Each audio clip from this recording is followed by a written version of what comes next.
श्री राधे राधे। श्री कृष्ण लीला का चिंतन गतांक से आगे। ब्रजरानी तो जागी हुई ही हैं। वे सारी रात क्षण भर के लिए भी सो नहीं सकी हैं। फिर भी रात्रि कब कैसे समाप्त हो गई यह उन्होंने जाना ही नहीं। जानती कैसे? वे तो अनेक सुखमय मनोरथों की कल्पना में विभोर थीं।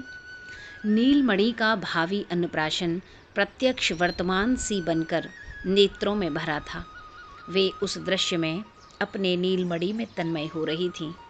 किंतु प्रातः समीर के स्पर्श से जननी के प्रशांत वात्सल्य सिंधु में एक कंपन हुआ। उसमें एक लहर उठ आई। जननी के कृष्णमय मन प्राण इस लहरी से सिक्त हो गए थे एवं तत्क्षण उनमें स्फुरणा हुई, कहीं मेरे नीलमणि के अंग अनावृत हों।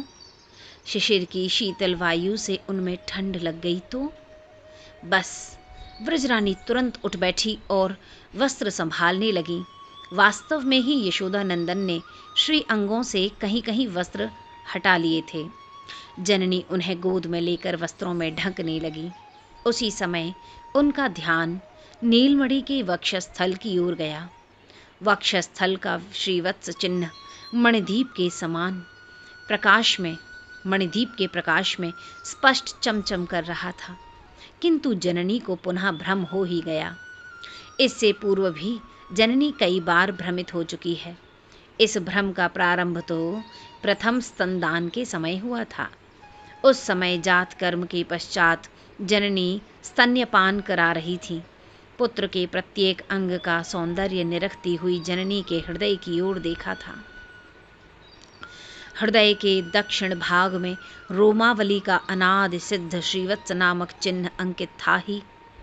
उसकी शोभा भी अद्भुत ही थी, मानो मृणाल तंतुओं का चूर्ण एकत्र हो गया हो। वैसे ही सुंदर, वैसा ही सुस्निग्ध। किंतु श्रीवत्स को देखकर जननी ने तो यह समझना था, मैं शिशु को स्तन्य पिला रही हूँ। मेरे स्तन क्षरित दुग्ध कण ही पुत्र के कपोल पर होते हुए वक्षस्थल पर आ ढलके हैं। उन दुग्ध कणों से ही यह चिन्ह निर्मित हो गया है। इतना ही नहीं, जननी सुकोमलतम सूक्ष्म वस्त्रांचल से धीरे धीरे उसे पोंछ देने का प्रयत्न करने लगी थी, किंतु चिन्ह मिटता न था। जब वस्त्र से उस चिन्ह का मार्जन न कर सकी, तब वे सोचने लगी कि संभवतः यह किसी महापुरुष का लक्षण हो। इसी तरह आज पुनः पूर्व की भांति जननी को एक क्षण के लिए भ्रम हो जाता है कि निद्रित नीलमणि के अधरों से क्षरित दुग्ध कण ही यहाँ आकर इस रूप में परिणत हो गए हैं। अवश्य ही इस बार वे मार्जन करने नहीं जाती, क्योंकि तुरंत ही अंतर्वृत्ति सचेत कर देती है। जननी अपनी भूल पर मंद मंद मुस्कुराती हुई वस्त्रों से शीत निवारण की उचित व्यवस्था करके पुत्र को हृदय से लगा लेती है। सूर्योदय में अभी विलंब है, किंतु गोप सुंदरियों के दल नंद प्रांगण में एकत्र होने लगे। घड़ी भर दिन चढ़ते चढ़ते तो नंद भवन गोप वनिताओं से सर्वत्र परिपूर्ण हो गया। नंद भवन में पुर महिलाओं के लिए समय असमय की रोकथाम तो है नहीं, तथा व्रजपुर में नंद नंदन के अन्नप्राशन मुहूर्त की सूचना फैल चुकी है। इसलिए आज यमुना स्नान करके कितनी ही गोप सुंदरियां तो घर भी नहीं गईं, सीधे नंद भवन में ही चली आईं। जिनके अतिशय अल्प वयस्क पुत्र हैं, उन्हें ही आने में कुछ विलंब हुआ, पर आईं सब।